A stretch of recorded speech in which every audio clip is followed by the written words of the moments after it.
This is the Yanks Go Yard podcast with Adam Weinrib and Thomas Carinante.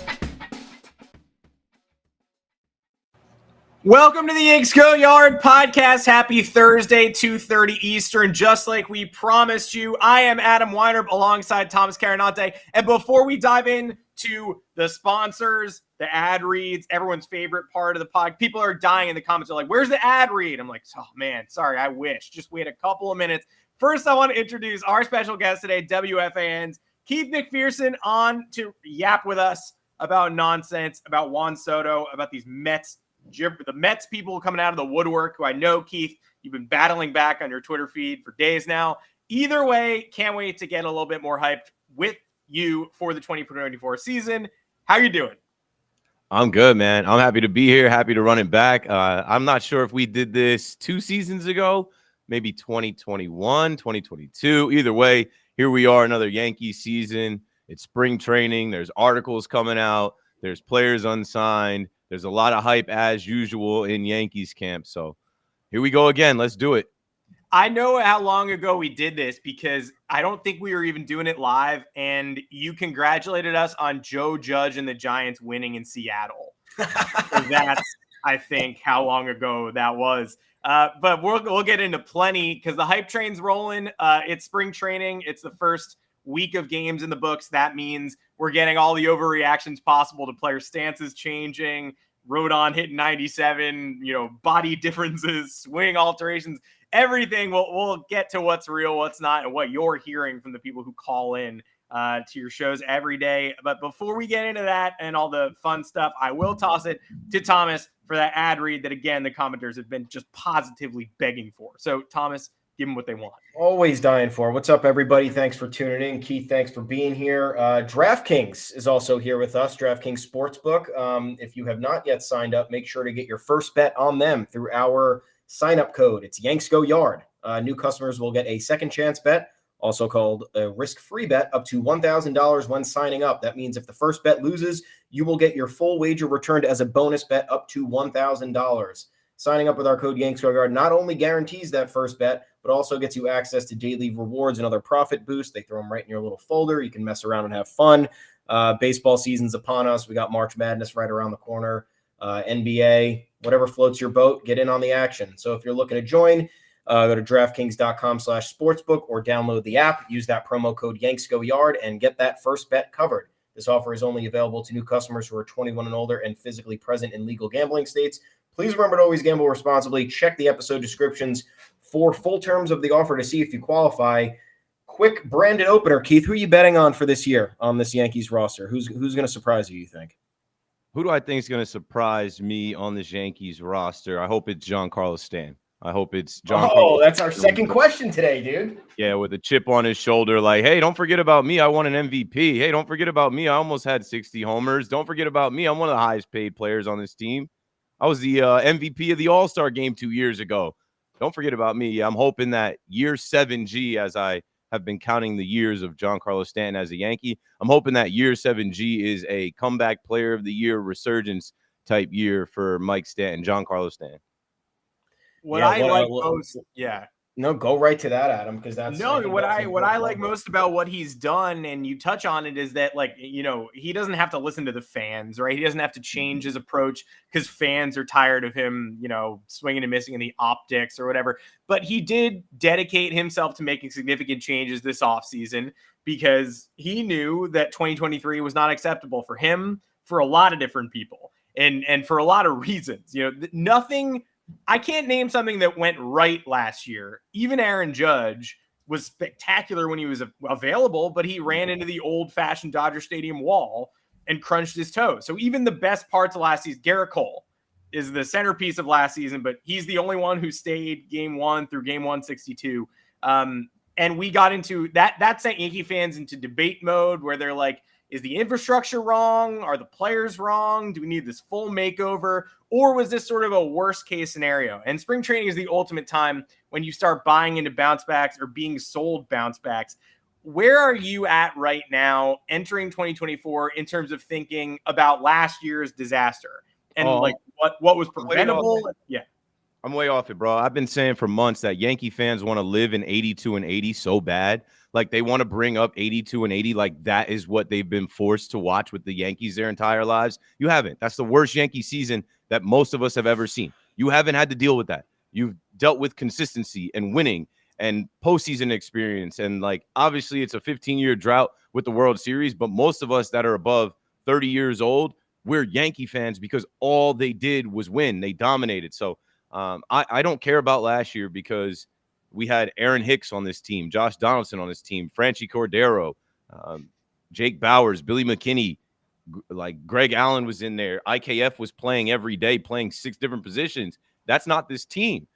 So where am I at now? I am hopeful. Spring brings on hope and optimism. I hope it gets warm out here. I hope that these guys are pissed off with a chip on their shoulder to prove that what we saw last year was everything going wrong, and potentially everything can go right this season. Yeah, it's been a 180 this offseason, right? With like, we've complained a lot about, I think everybody's complained a lot about Cashman, where there hasn't been enough, going for the jugular type moves in this offseason. I wouldn't call Verdugo that, but getting Verdugo in the bottom of the lineup really changes the complexion of the lineup. Because we had, like you said, a bunch of nobodies pretty much hitting 6 through 9, and Volpe was getting his footing underneath him. You get Soto. I think Stroman's a big boy move. I know people would debate that, but like that's kind of what we're looking for. Then again, how confident are you in this team doing a 180? Like, you don't think any of the problems last year are going to seep into this year, and you don't think like the chemistry work they're going to have to do year over year is going to be a little bit maybe insurmountable or problematic? Oh, two-part answer. Injuries are just part of the Yankees now. They try to scheduled rest. They try to give guys double off days. They misdiagnose their own players consistently. Jose Trevino comes in with a bum wrist, goes all the way till June, July, then they shut him down. Anthony Rizzo is concussed, playing for 2 months to the point where he can't see the ball. He's at first base and doesn't know how many outs there are. Something's wrong with the noggin. Maybe should have checked on that. So they lead the league in IL trips since that 2019 next man up season, where we all thought it was cool. Like, oh, yeah, look at these guys like Mike Tauchman that we're finding, Gio Urshela. But nah, that ain't cool. We want to see the Yankees be the Yankees. So that's the first part of it. Like, they got to stay healthy. Gerrit Cole called it out, right? Gerrit Cole is pretty reliable. So he's looking around and saying, we need to do a better job at being available to play. And then the second part is, yes, managing personalities. This is Aaron Boone's last year of his contract. I got the opportunity to interview Aaron Boone, but I didn't get the opportunity to ask him one question that, like, low-key bothers me. Why does everybody have a pet name? Why are you so buddy-buddy with the team? I get it that these guys love you, but they should fear you in an aspect. They should respect you and, like, almost fear you, where they go out there and play hard for you and don't want to disappoint you. I feel like at times with the Judgy and Glaby and Kingy and, I feel like Boone wants to be cool dad. I didn't get a chance to ask him that, but I think that in this last year of his contract, it's an all-in year for him. Verdugo's trying to get paid. Glaber's trying to get paid. Soto's trying to get paid. Cole and Judge are in their primes. He's got to manage personalities, because I think now we have a couple more alphas on this team, a couple guys added to this team that have their own swag and energy and have to learn the Yankee way. But I think he'll have help from the captain, Aaron Judge. Aaron Judge is such an imposing figure. Everybody has to follow his lead, and he absolutely loves Aaron Boone. So the two parts of that question is they got to stay healthy and they got to check egos, and everybody's got to show up like, we play today, we win today, that's it. Yeah, that's what I miss. And we know Verdugo is a management challenge, at least a little bit. I think Alex Cora is maybe one of my least favorite guys in sports. But if they're clashing, and that's really the only guy Cora clashes with publicly, you know that Boone's going to be put to the test there in trying to take a big personality like that and sort of mold him in the Yankee way. And maybe he'll learn a lesson about you can't just treat everybody buddy, like you said, because there are going to be people like Verdugo who actually need some tough love early to not fall in line. I mean, I want to see his personality shine, but I also don't want to see him take over this locker room. He can't. This is not Boston. And, I think back to last year, Carlos Rodon, his last outing, stinks up the place, can't get an out in Kansas City against the 106 loss Royals. Like, the Royals tied their worst season of all time. This guy couldn't retire a batter. And he's got the audacity to turn his back on Matt Blake and have this attitude. I'm like, bro, that shows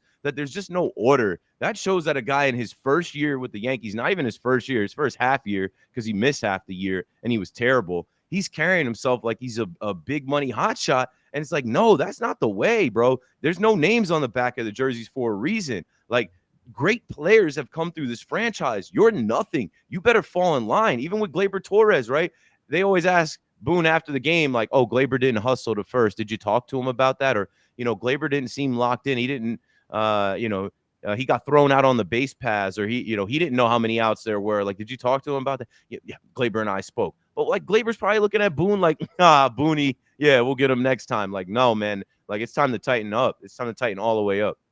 Yeah, that's really where you look at the chat. I'm sure people are flipping out about Boone because our viewers do not like Aaron Boone. Well, they're flipping out because we're drinking water today instead of Celsius. Oh, no Celsius, yeah, because we're being big boys. Yeah. So yeah, I mean, I'm awake. You guys aren't wrong. Yeah. Like Keith changed me. Like I'm not that tired. Like I'm ready. I'm ready for the conversation. But yeah, they're freaking out about Boone. That Celsius is cracked. Don't need that all the time. It's not a workout drink. Like they say it's a pre-workout drink. There's no way. Like that's not healthy. Boone could use a Celsius. Look, I like Aaron Boone. I have my issues with him. I know all Yankee fans do, but like it partially, it falls on the front office too. Like you bring in a guy like Donaldson, who is going to go rogue and act the way he does. He makes Boone late for the presser that one day, and you're like, what is happening?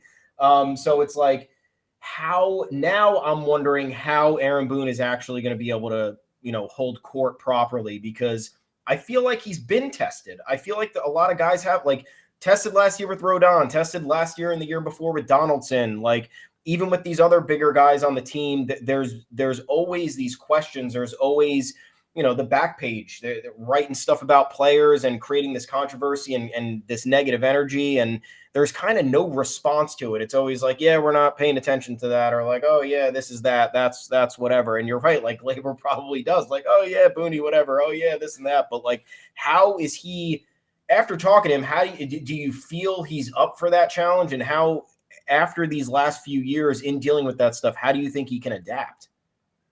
I think that like the pressure is on everybody. And I think, pressure can burst pipes, but it also can create diamonds. And if they have the right chemistry in that locker room, I think Boone is the right guy to handle it, because he knows guys well enough. He does have some respect. He's just got to be a little bit more stern. Like, what the hell was going on with Domingo Germán last year? He showed up to the ballpark drunk. Remember, he got scratched, and then he was available later in the game. And then the next day he showed up drunk. And supposedly he like said something to Ron Marinaccio and like broke a TV. Like, can somebody put their foot down? Can the manager have some order in the clubhouse? Like, I don't even really want to know what's going on. But obviously Domingo had issues of his own that were well documented. Boone has to more than like, we know it's a collaborative effort with the lineup. They also lead the league in different lineups every year. We know it's a collaborative effort as far as how long guys are going to go in games and what lanes they're going to find for guys to come out of the bullpen. So to me, Boone's main job is to manage personalities. And I also did ask him when I talked to him, I'm like, bro, you're going to chill with the Yankees versus the umps? Like, all of these umpires have it out for us. And he's like, well, I only got thrown out one time in the second half. So he was saying he did a little bit better. And he did say he was a little bit embarrassed when he did the. That was good. What was that? Not Angel Hernandez. This is a White Sox game. I don't remember. Yeah. I can't think of the ump he was doing the ring up. Oh man. The impression of, but he said like, he went viral with that, and his daughter was like showing him the phone, like, bro, what are you on? Like, what are you doing? And he felt a little embarrassed. So I think he said he's always trying to defend his guys so that they don't get tossed. But like at the same time, he knows he's got to chill, because there was another young umpire in that Orioles game. He got into his face and yelling at him. He spit in his face. And I'm like, yo, these guys are like, all right, bet. Okay, you're getting no calls. Like, now we're literally calling like low strikes on Aaron Judge's shoelaces every time we can. Yeah, 25 years ago, I used to get Robbie Alomar suspended. Now Aaron Boone's just doing it. It was Laz Diaz as our Yes, commenter. Laz Diaz. As our commenters brought up, it was Laz Diaz's trademark strike call. Yeah, I mean, boy. I'd like to, if Boone can limit it to just one this year, I'd like to see him do Laz again, but maybe that's, beggars can't be choosers. Talking about the front office, and Thomas, you mentioned like go for it moves. I do think, and this is not, look, there's a Yankee fan podcast. It's a good time for, this is not national. This is not national. You got to deal with the fandom. I don't think people are giving the team enough credit for trading for Juan Soto. Like, I honestly, I don't think people are thinking about Juan Soto as enough of a game changer. It's not just all-star. It's not just powerful lefty. Like, it's the best left-handed hitter possible. It's a future Hall of Famer. Yeah, like it really mattered. Beautiful. Getting that deal across the finish line. And you forget the value. I think they got good value in that trade. But even if they hadn't, that is like that's adding a Hall of Famer entering his prime, not in his prime. It's like before his prime. So what are your expectations? I mean, expectations high, but like that fit for this year, even if he leaves, I still feel like this was a worthwhile game to play. And I do think he stays. But I feel like people are treating 1 year of Soto as like a big L, when in reality, it's pretty much the biggest year-over-year change you can make to this team. Oh, bro, I like that day. I remember waking up and we were hearing rumblings. It was like the last day of winter meetings. And I was like, yo, like I could feel the energy. I'm like, yo, we're back. Like, put your Yankee stuff on. Be proud today. Like the evil empire, they're actually getting back to like realizing like the best players in the world, the most feared hitters need to be on this team and not a bunch of random journeymen, scrap heap, bargain bin, clearance rack scrubs. So that day goes by and nothing happens. And Bob Nightingale, I remember like I always block him or like mute him because he was stirring the pot like, oh, well, Aaron Boone and Brian Cashman have left the winter meetings. They're on their way to the airport. No deal has been done. I'm like, all right. I'm like, I spent this whole day refreshing Twitter, thinking it was going down. And then it happened right before I went on WFAN. And I'm like, we're back, baby. We're back. This strikes fear into people's hearts. And a lot of times, man, it starts in your mind. Everything starts in your mind. And Juan Soto is one of the most feared hitters in the league. He's already a World Series champion. He has that pedigree. He's a generational player that at 25 years old, it's two things this year. It adds a guy right next to Aaron Judge, who is arguably the other most feared hitter. It's really these two guys, Ohtani and Acuna. But when you have those two next to each other in a lineup, no pitcher is waking up that day excited to play against the New York Yankees, knowing that they have to face those two guys. And then the other part of it is we have a leg up in signing him. The fact that he gets this like free trial year, it's not a free trial, in arbitration. He's going to, be paid $31 million.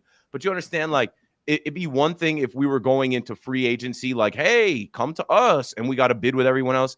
Like, we get to sweeten the pot. We get to kind of influence him, his family. We get to show him the difference from Petco Park in San Diego, Nats Park in Washington, D.C., and New York City, Yankee Stadium, Yankee fans. This is a Dominican. This is a baseball guy who loves the game, like knows the history of the game. I mean, it's going to be a great year. And the Yankees making this move, they had to do it. I think Cashman didn't want to give up Michael King, and Hal Steinbrenner was like, hey, stupid, like you can't let this deal not go through because of Michael King. The fans will absolutely lose their minds. Get it done, and they did. Yeah, it's been unfair how people have boiled this down to just like, oh, it's 1 year, or like, of course, like the Yankees got him. They had to get him, and things always go the Yankees' way, and it's like not really. It kind of like tons of free agents have spurned us. We've gotten blackballed on the trade market left and right. We just saw it with the Corbin Burns deal. In my opinion, like that was the definition of it. And yeah, I think the Mets fan stuff, which I think we can get into right now, is the most ridiculous. Like they are simulating until November, and they're trying to be, oh, it's not worth it for the Yankees. He's going to be a Met. He's going to take the most money. And it's like, why are you thinking that? You have a full baseball season ahead of you, and you got your own problems to sort out with everything that's transpired in New York since Steve Cohen has taken over. And B, it's like, even if Soto leaves for you and we have the shot that we do to win a World Series, like what are you even looking ahead for? How have you dealt with this, especially at the fan when we know there are Mets fans there and they're believing this stuff? Yeah, it's crazy. Let's start with that. Like, I listened today to Salicata, who literally said, like, oh, but next year Soto is ours. And I'm like, come on, bro. Are you guys really selling yourselves on this? Right now, you go from out of like the left side of your mouth talking about why can't we sign Jordan Montgomery? We have no pitching. Why can't we sign a pitcher? We're bargain bin shopping for Michael Lorenzen and Mike Clevenger, to the other side of your mouth saying Soto is good as ours next year. Like, you don't know that. These same people, not just the host on WFAN, but these same Mets fans told me that Yamamoto was going to be a Met. And wait till Ohtani becomes a free agent. He's definitely coming to Queens. And, oh, Jacob deGrom will never leave because now we've got the richest owner in the sport. We can afford him. Oh, that 99 is going to look really nice in blue and orange.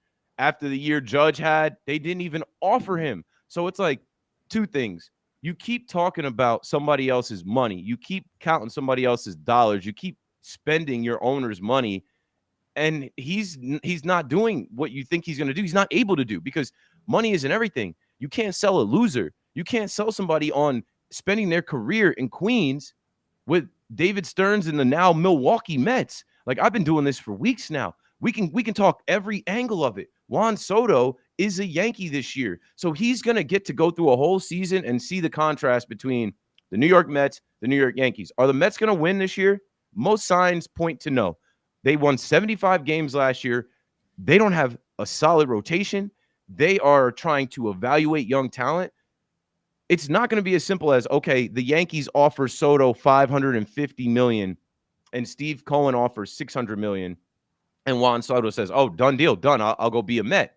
Because once you get a taste of New York City and rolling with the winners, the A team, not the B team, it's going to be extremely hard to leave to go to the other side for $50 million. And I'm not a rich guy. I pray that one day I actually know what $1 million feels like. But I do know enough math to realize that the difference between $550, $600 million is money that Juan Soto is not going to be alive to spend.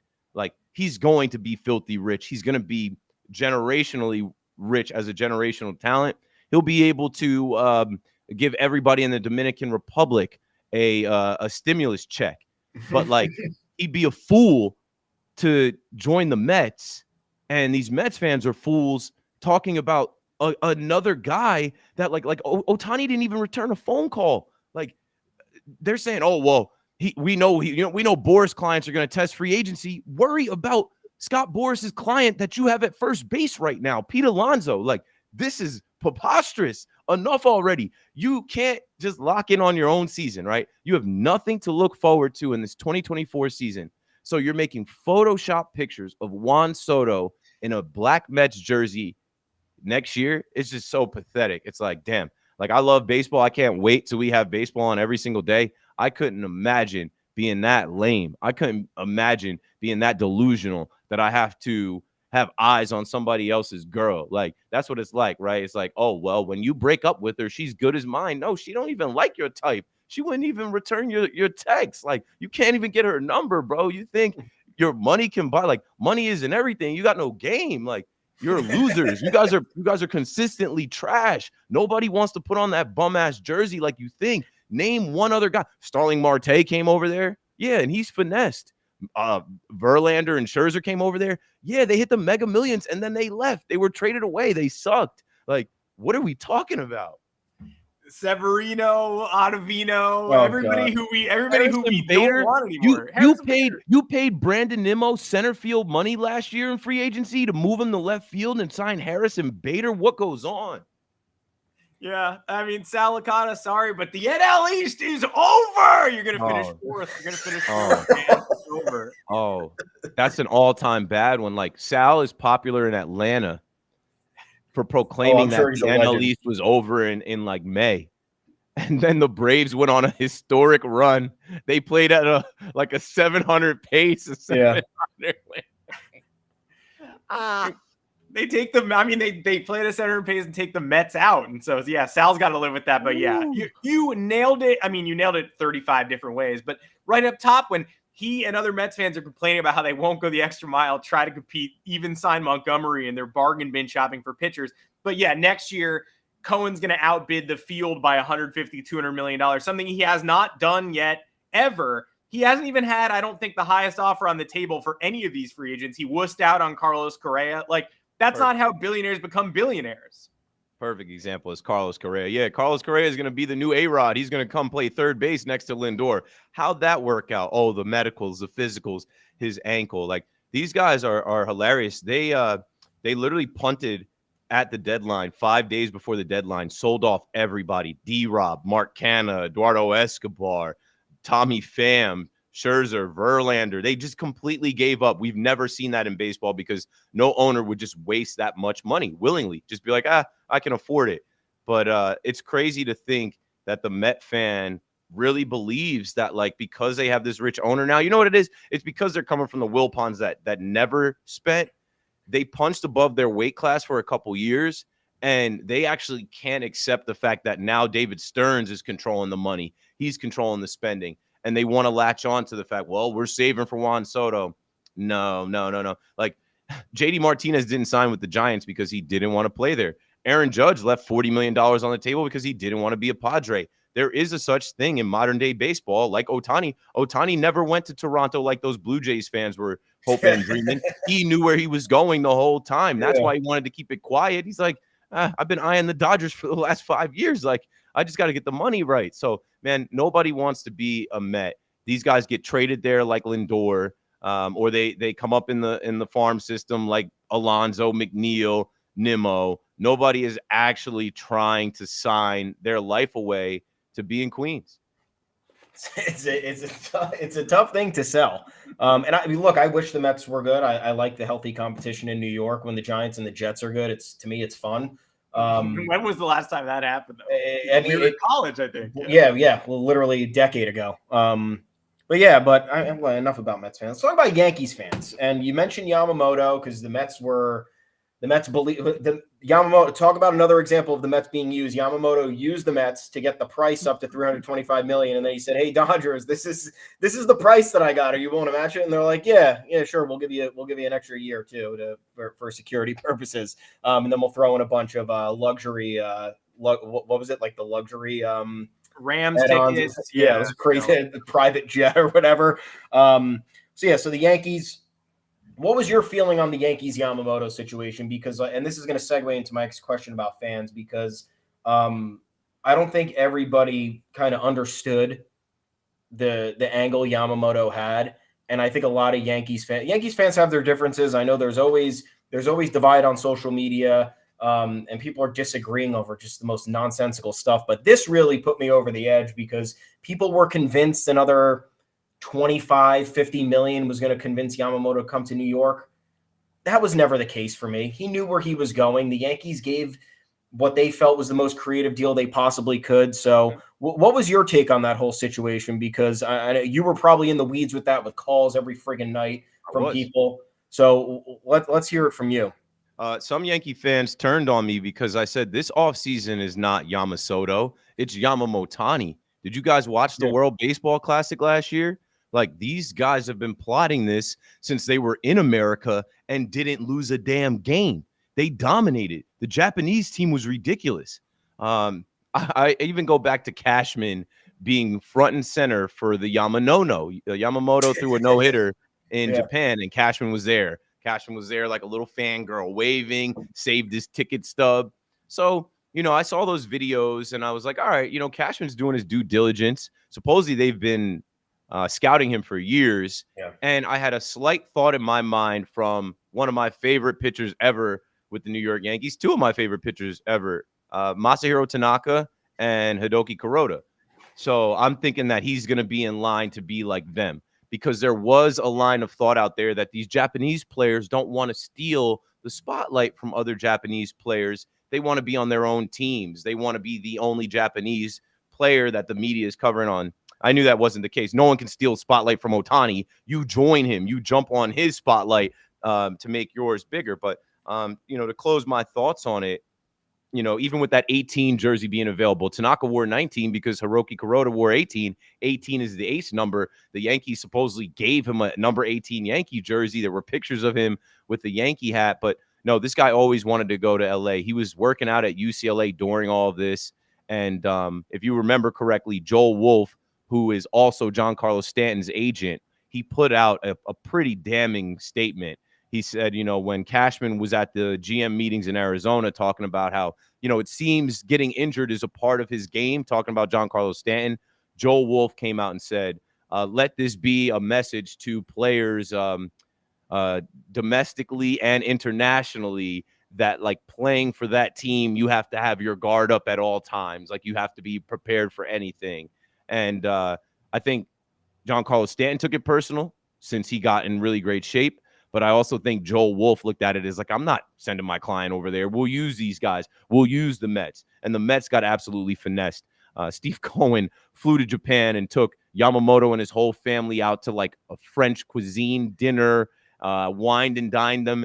And then he let this man come into his home. Like, he came to New York and they invited him to his estate. Like, what? You had him come to your house where you sleep? Like, damn, you got hoed. You got played completely.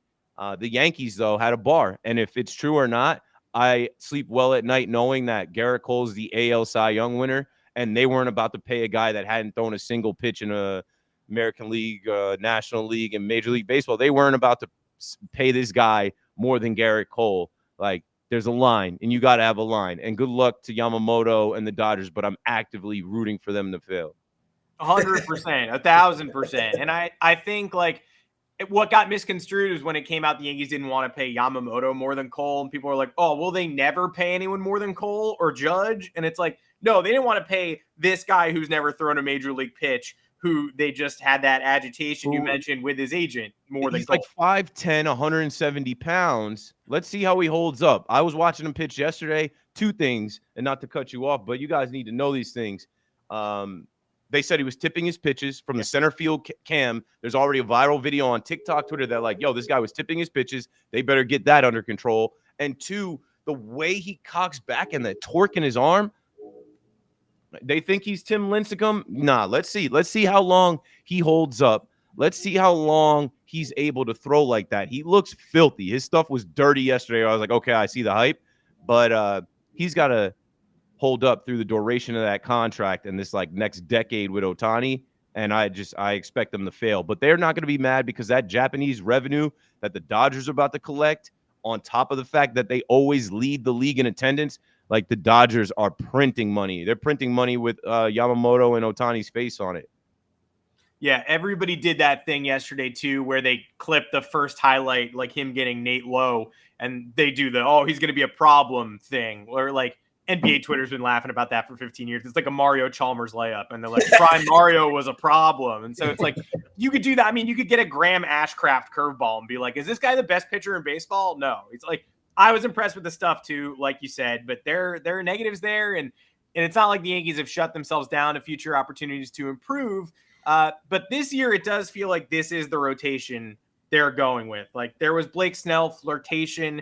That window feels like it's closed. Rodon is here. He's making a lot of money. This might be a make or break year for him, but right now, year 2 of 6 at whatever, 28 per, you kind of have to, he's in the rotation. He mattered. If they succeed this year, it'll be in large part because of him, and they might try to ensure against that at the deadline. But it feels like these are the guys pending, we got to wait until the summer.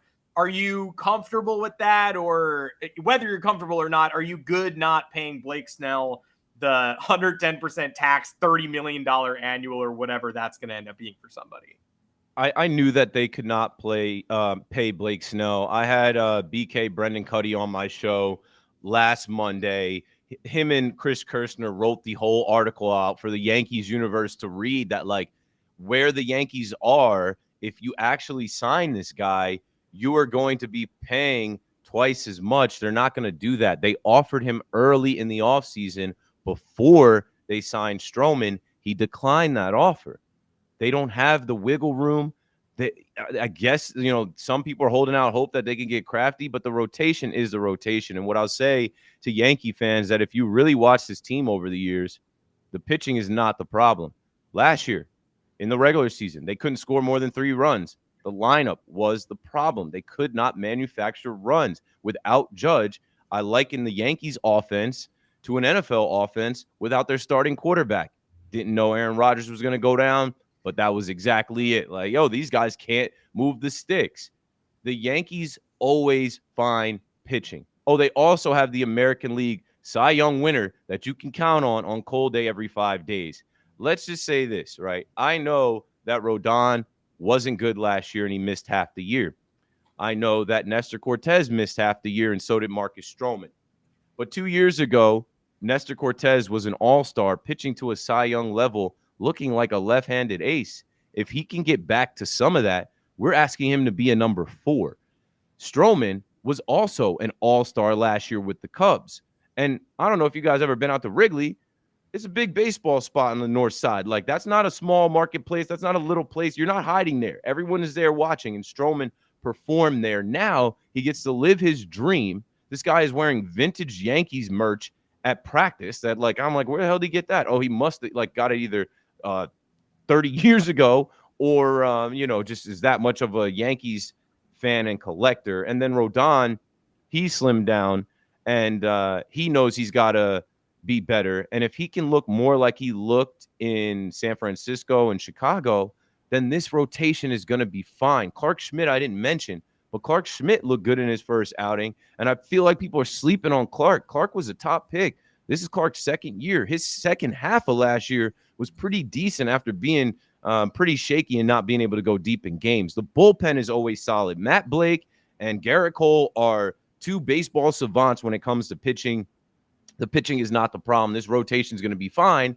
And not for nothing, the Yankees are in on Corbin Burns. They're not going to trade Spencer Jones. They will be literally looking for another arm that they could trade for, like a Dylan Cease or a Shane Bieber, until, like Cashman says, it's pencils down on July 30th. If this rotation gets hurt or this rotation is not it, they will make a trade to get another guy. Yeah, and look, you're right. It's Yankees fans, right? It's like everyone's like, oh, we need more stars. Like, the rotation only has 5 starters and one Luke Weaver's the 6th. That's unacceptable. We need Clark Schmidt to be the 6th, and we need Blake Snell's the number 2. It's like, yeah, that'd be great, but we're not really in that position right now. And we had people on the episode a couple weeks ago saying, stop talking about the tax implications. Nobody gives a shit. We're like, that's the whole reason they're not signing. The whole league cares about them. What are we talking about? It's the biggest I don't want to think about it. I don't want to be thinking about the tax, but if I'm doing myself a disservice if I'm not.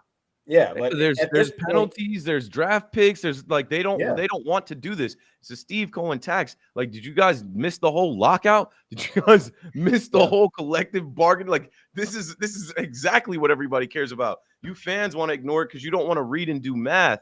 But I'll also say this about the Yankees, right?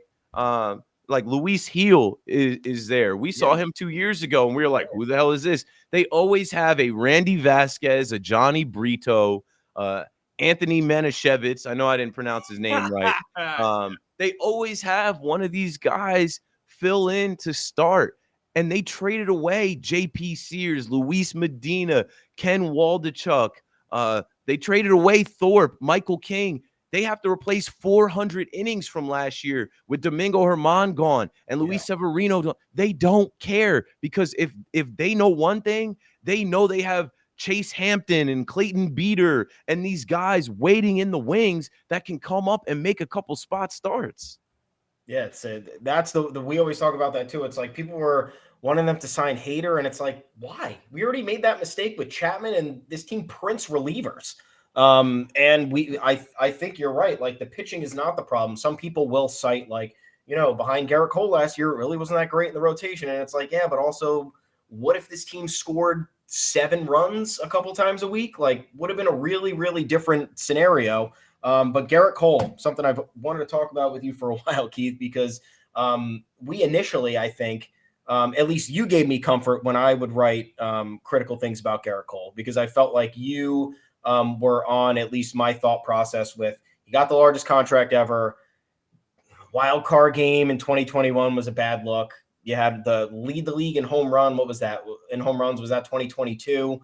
There was a lot of problems for somebody getting paid that amount of money. And we know New York is different. It's like everything gets ratcheted up here, and you got to deliver. And if you're not delivering in the spotlight, then what are you good for? And I know that that's not fair, but Cy Young year, I know it came during the 82 and 80 season. How's your Gerrit Cole fandom been as of late? Man, I'm a bigger Gerrit Cole fan now. I was in 2019. I'll never forget that moment. I woke up. I went to sleep. I just referenced this. I went to sleep, and people were saying he's an angel. He grew up going to the Big A, Angels Stadium. Hal Steinbrenner's too cheap to sign this guy, and the numbers were floated out on Yankees Twitter the night before. So I went to bed, and I'm like, whatever, yo. Like, I'm not beat. I got to get up in the morning. And then when I did get up at like 6 or 7 a.m. and saw that they signed him, I'm like, yo, we got Gerrit. It felt like Christmas because we had saw this guy. I was at game 4 of the ALCS when he pitched against us. We saw how dominant he was with the Astros. Of course, we should have known if you ain't cheating, you ain't trying. He had the sticky stuff over there. And that's another thing that has to be said about Gerrit Cole. His adjustment post sticky stuff ban. And you mentioned that wild card game. He was dealing with a hamstring injury, and he was out that year with COVID. It was a weird-ass year for everybody in the world. The Yankees also didn't handle business. Like, they could have avoided having to go to Fenway. If Giancarlo Stanton gets a hold of a couple of those in Yankee Stadium, it's a different game if there's not a green monster there. So if we go back to 2021, it was tough. The way Fenway set up, I talked to people that went to that game. They were like making fun of Gerrit Cole's voice. Someone had like a Kermit the Frog Muppet. They were like really on top of him during his warm-up bullpen session. Not saying it's an excuse making $36 million a year, but you learn from those things, right? This is a Yankee fan today, tomorrow, forever, who wanted to be a Yankee. It took him a couple years. 2022, I was in there. What was it? Opening day. He gave up a home run to Devers before we could even get in our seats. And I'm like, bro, you got to be better than this. I think he led the league with over 30 home runs given up. And I'm like, that's not an ace. That's not an ace.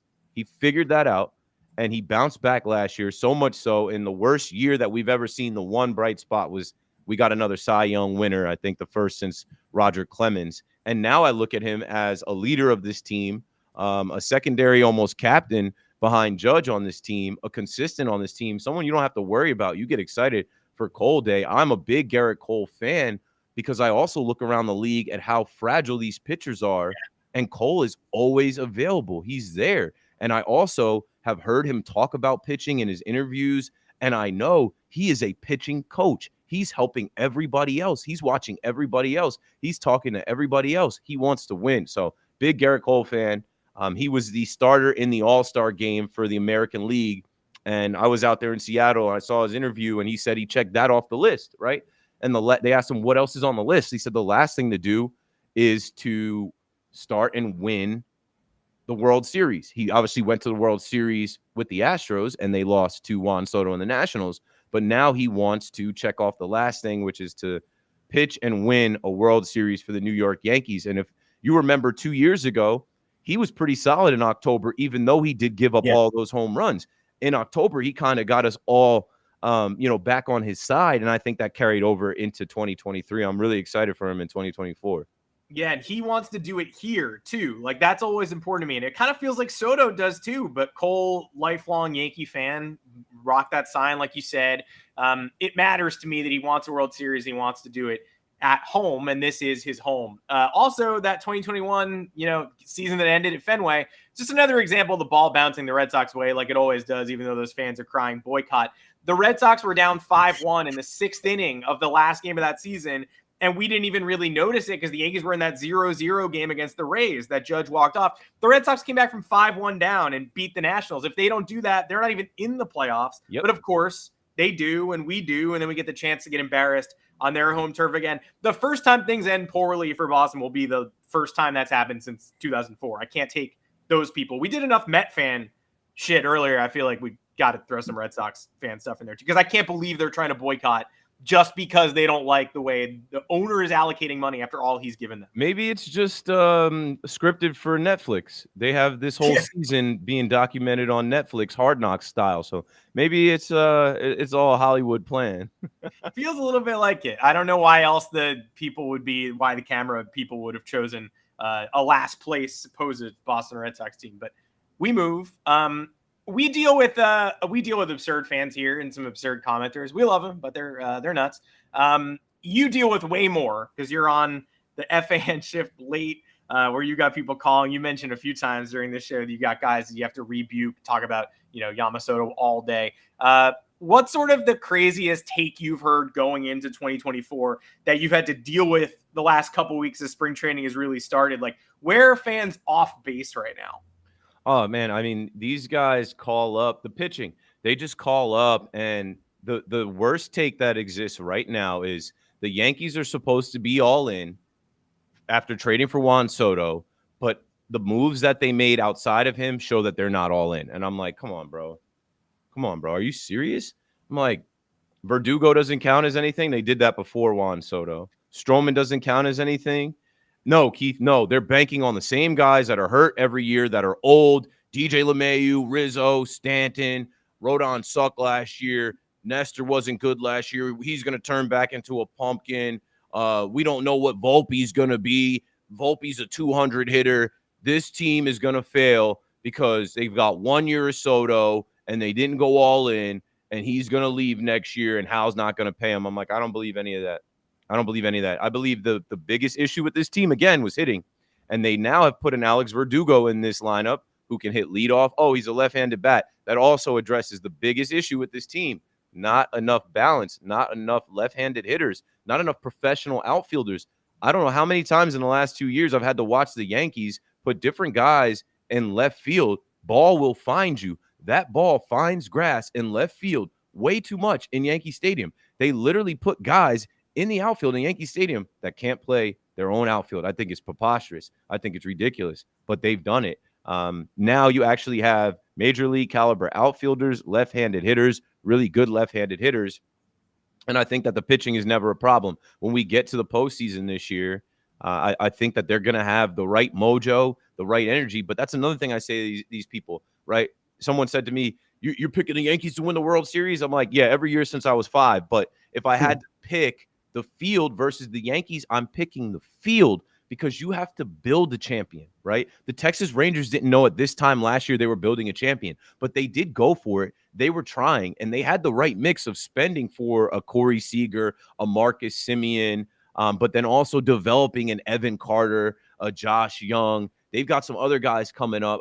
Adolis Garcia went absolutely ridiculous last year. You know what I'm saying? So it's like you have to build a contender as you go through the season. You have to put together the right pieces of the puzzle, and I think the Yankees do. We'll see what Jason Dominguez is this year. We saw a little bit of him, right? That was their saving grace last year. They just broke the glass in case of emergency, released the Martian, and he comes up his first swing and takes Verlander deep in Houston. And, of course, out of all the times that the Yankees could win in Houston where they never win, they did it then when it really didn't mean anything. So I think when you look at Volpe, when you look at Dominguez, Austin Wells, they have some young guys that are going to contribute. And then they also have some older guys that, have experience, that know that they're on the other side of 30 and there's no time left. I think there's going to be a sense of urgency that will create a winning culture, and the Yankees will return to dominance this year. The Orioles don't scare me. They got to show me they can do it again. The Blue Jays are always fraudulent. Now they're going to have IKF and Daniel Vogelback and Justin Turner over there. Yeah, good luck with that. The Tampa Bay Rays, the one player they decided to give the bag to, he's coming up next week with Chris Hansen on To Catch a Predator. The Boston Red Sox, we've already laughed them out of the room. So I just look at the division as like, this is the Yankees division to win. And when I look in the American League, everybody's going to tell you, oh, the Astros signed Josh Hader, the big bad Astros. Yeah, we got to get over the hump and figure out how to beat the Astros. But nobody repeats in baseball. So I don't expect the Rangers to repeat. We'll see what like teams like the Mariners have. Nobody in the Central scares you. Why can't the Yankees win the AL East, maybe even be the 1 seed and get to the Fall Classic? I think it's possible. I don't think it's far-fetched at all. Yeah, for me, it's all about the mojo, man. It's like so many things have been off over the last few years, and after COVID, like you never really knew what it was because reporters weren't as close to the team as they usually were. But But Verdugo, I keep going back. Adam and I keep going back and forth on him. We hated him before he came here. Like hated him as a Red Sox. It was like the prototypical Red Sox player to absolutely despise. Then they trade for him before the Soto deal, and you're like, you got to be kidding me. Is this telegraphing they're not getting Soto? And then we find out that apparently they've been after him for years, and Aaron Judge has been one of the driving forces here. What do you see in Verdugo? What do you think he could bring? And what do you think Judge has seen and how he was able to kind of get the front office on board with this? Like, this is crazy to me. All of how that developed was crazy. I didn't like Verdugo because I go to the stadium a lot. And like I know what like that left field bleacher culture. Oh my God, is like. I was there opening day in 2021. Or opening night. Was it 2021? I don't sit over there. I'm too old now. I'm too old now to sit over there. But I know what it's like. And Verdugo is the type to try and bark at the fans. Like he's going to interact with the fans until the fans start to get disrespectful. And it's like, well, that's what you signed up for. I never like guys that show up in Yankee Stadium, like even like Miles Straw trying to climb the fence. Like, what are you doing, bro? Like you'll never win. You cannot beat the fans. Like these fans will literally throw their tall boys at your head. They do not care.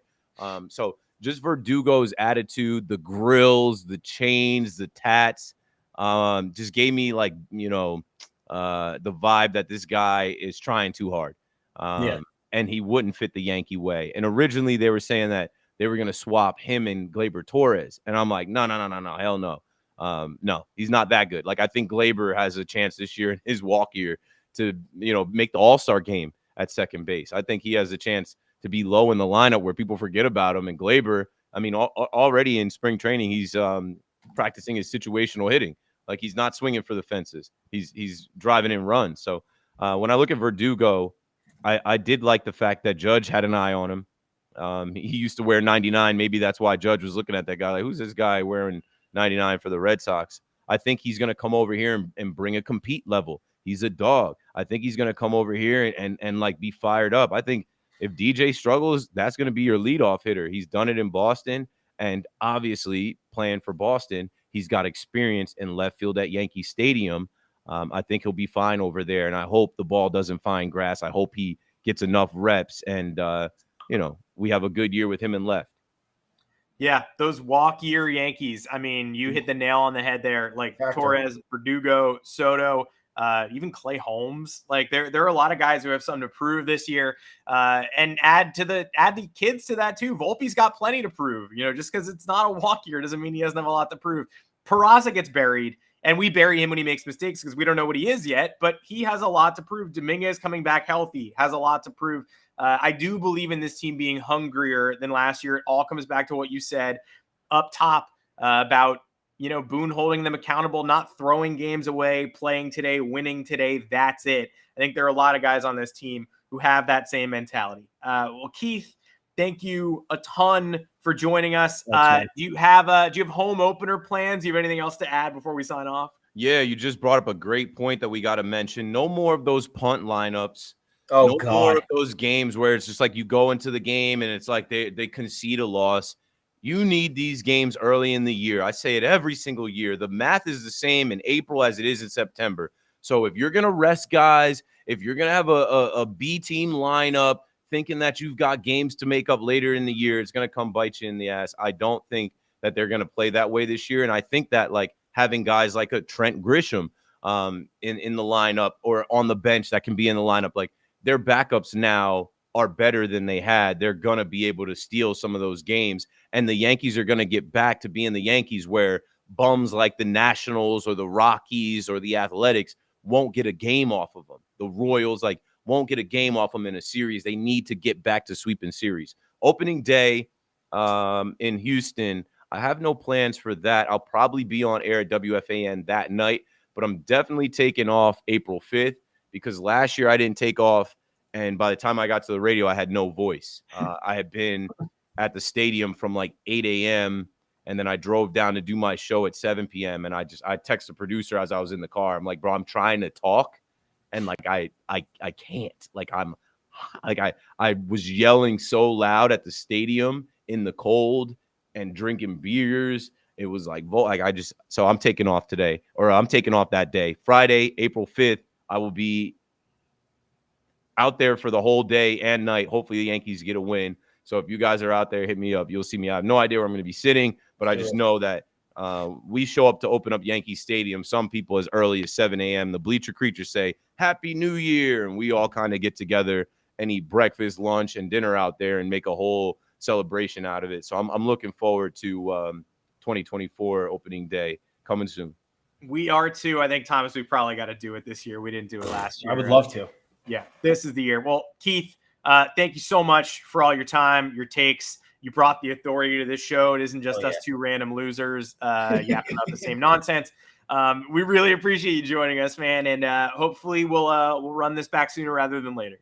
Yeah, keep doing your thing, man. Whenever you guys need me, let me know. Adam and I now are coming up on 9 years, I think, since we met. I think when we did that content outside the stadium, it was 2015. Yeah. And I mean, I'm 10 years from being in the fan cave in 2014. It's crazy how these seasons just keep rolling along. So maybe this will be the year, 15 years since the Yankees won the World Series. So, yeah, let's get into it, man. Everybody enjoy your day. Thanks for watching. Thanks for having me. I'll be on WFAN late tonight and then 5-hour show tomorrow. I'm not hard to find. Yeah, he's right. We've come a long way since I was talking into a tiny microphone 1 inch from my mouth in a video that will never see the light of day with horrific sound design. My fault. My bad. But thanks, Keith, for joining us. I'm Adam Weinrib. You can find me on Twitter at Adam Weinrib, Thomas Carinante. They can find you at Tommy's Takes. Keith, you're on Twitter just at Keith_McPherson, right? Yeah, at Keith McPherson. I have the underscore. I'm putting it in the chat. I have the underscore on Twitter and TikTok, but for the most part, it's just my first name, last name. My mom came up with it.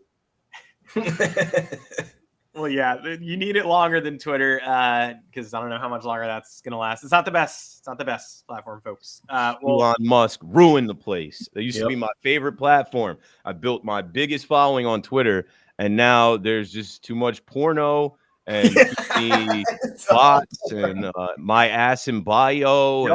And this girl named Sophie clicks on my tweet, and I'm like, all right, I got a quick like. And then I click on her page, and she's just getting railed. And I'm like, what the hell? I wake up with 35, and I'm like, either I said some real inflammatory shit before I went to bed last night, or it's bots. And I looked at it's all bots. Used to be Red Sox fans, now it's bots. And now my feed, the For You page, is like people literally getting murdered, like people getting stabbed and like hit by cars. And I'm like, what? How did I click to aggregate this? Like I didn't ask for this. Yeah, the For No One page. Yeah, now. What is this? This is terrible. This is big thanks to Elon Musk to sign off today. Yes, you can find us on Twitter for now, maybe, but follow Keith to the other platforms. Maybe follow us there too. Keith, we'll get you back here soon. Thanks, everybody, for joining us.